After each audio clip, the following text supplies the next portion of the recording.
La restauration des institutions passe nécessairement par la révision de la liste électorale et ce, dans l'objectif des échéances électorales fiables, crédibles et démocratiques. Une volonté également des autorités de la transition qui mettent tout en œuvre pour y parvenir. Aussi invite-t-elle les citoyens non encore inscrits sur la liste électorale de le faire massivement pour leur permettre d'exprimer leur voix lors des scrutins à venir, à savoir lors de la présidentielle, des législatives et des locales. Toutefois, cet enrôlement connaît une dynamique moins forte qui est prévue. Que peuvent être les facteurs qui expliquent ce phénomène alors que sur le terrain, des multiples campagnes de sensibilisation sur l'enrôlement s'effectuent? Pourquoi? Non, je n'ai pas eu le temps. Je n'ai pas eu le temps. Ceux qui font en sorte que jusqu'à cette heure, je ne suis pas encore inscrit, à vrai dire, c'est parce que je n'ai pas vraiment le temps, vu que je ne vois pas vraiment comme si c'était au sérieux, quoi.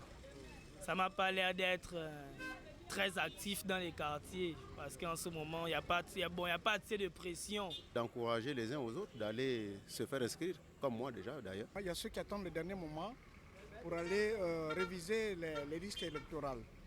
Il y a d'autres comme moi qui ont voté récemment et qui savent que leur nom existe bel et bien et qu'il n'y a pas de défaut là-dedans. Donc c'est nos comportements, c'est pas bien. Moi je demande au pouvoir de ne pas s'inquiéter. Les gens vont voter sérieusement. Pourquoi cette indifférence alors que l'enrôlement constitue la première étape pour le citoyen qui veut accomplir son devoir civique? Qu'est-ce qui cause réellement cette situation? Serait-ce la mise en place de la Commission électorale nationale indépendante? Si des fraudes, des irrégularités ont toujours émaillé les élections, n'est-ce pas le moment idéal de se remettre en question pour un nouveau départ, une restauration des institutions? Le manque de confiance persiste-t-il toujours autant? Pour que l'enrôlement connaisse un succès franc, il importe de surmonter ces obstacles, de restaurer la confiance dans le système électoral, mais aussi d'améliorer l'accessibilité aux différents centres pour permettre à toutes les populations de se faire enrôler.